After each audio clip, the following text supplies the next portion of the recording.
Query: is there someone that you need killed, Master? Statement: more questions. Wonderful.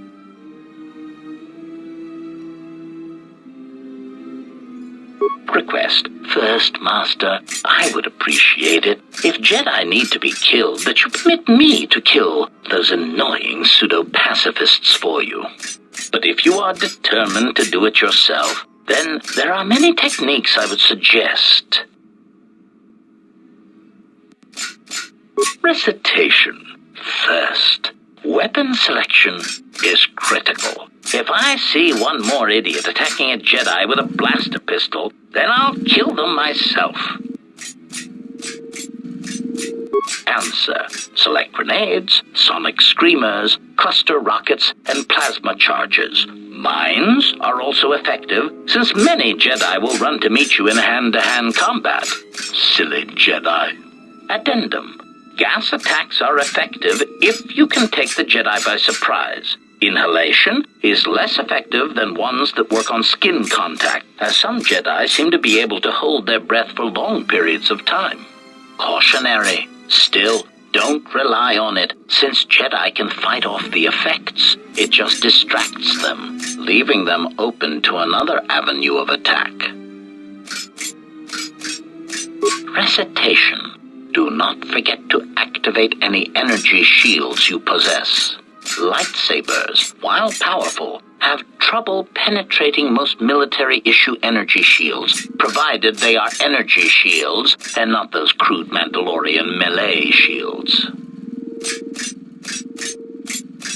Answer: countering their other powers is more difficult. Confession: I do not fully understand their other abilities, but I do know that many of them require that the Jedi know that you are there and can see you. Thus, sniping and using cover are always advantageous. Evaluation. A technique that Revan used frequently was to attack a Jedi indirectly. This method only works if the Jedi is adhering to the self-destructive path of pacifism and sacrifice. Answer: kill their allies or place them in jeopardy. Many Jedi will leave themselves exposed in order to protect another. That is why there are many less Jedi than there were a decade ago. Cautionary: oh no, Master. In fact, that is the worst thing you can do. Explanation: statistically, over-planning the assassination of a Jedi seems to backfire. Extrapolation: there are many theorists who claim Jedi can see the future, and I do not know if that is true, but it seems impulsive acts are more common to succeed than planned incidents. Jedi, like sandkivers, seem to sense trouble a few seconds before it happens. They are tricky little pests. Answer: no, Master. In addition to traps, mines, and orbital bombardment, Revan and the Sith often employed meatbag assassins for some Jedi skilled in the same techniques that I was trained in.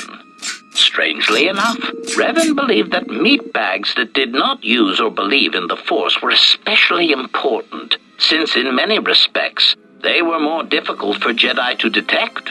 Revan had many of them trained to hide their minds, as it were. Again, once these techniques were learned, the percentage of living Jedi began to decrease accordingly.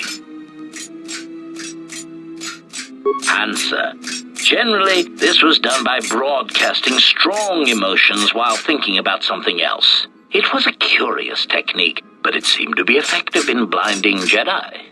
Whether guilt, lust, fear, they act as mental interference, making finding the true intentions of the broadcasting meatbag difficult.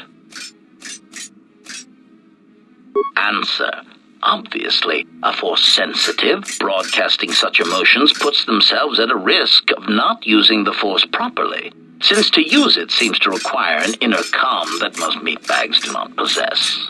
As much as the Jedi could not use such a technique, the Sith Lords cannot use it for much the same reasons. Such passions as guilt, lust, and fear are really strengths to the Sith code.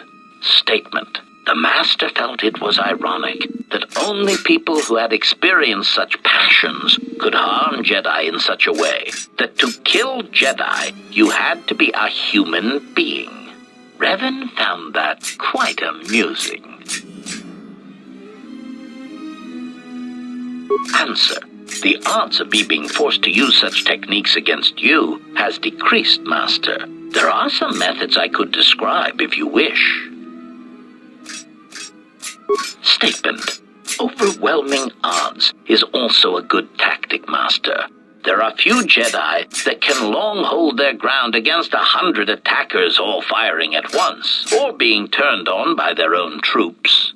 But the most effective weapon against Jedi seems to be the erosion of the spirit. Answer. Revan claimed that psychological warfare against Jedi was important because much of their power comes from their state of mind, their connection to this religion called the Force.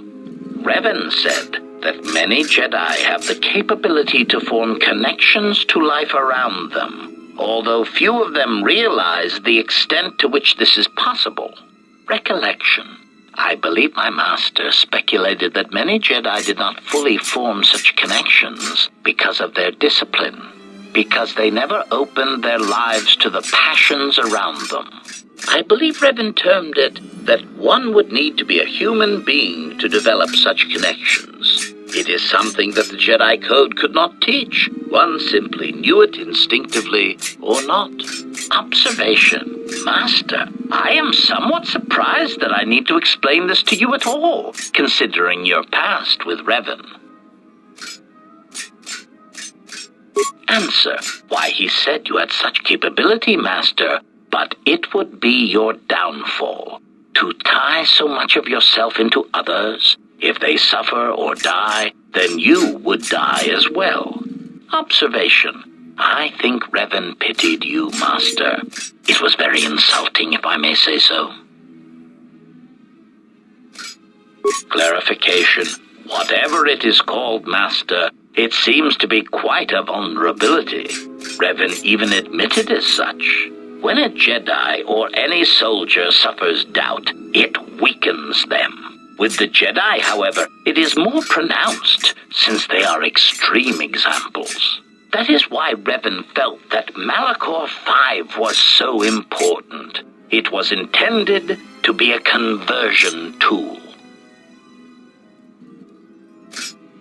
Assessment. When faced with a continuous series of hard-fought battles, I detected a significant statistical increase in Jedi following Revan over the Jedi Code, a compromise in principles brought about by battlefield conditions. The emotional weight of war changed Jedi morale, power, and eventually their allegiance.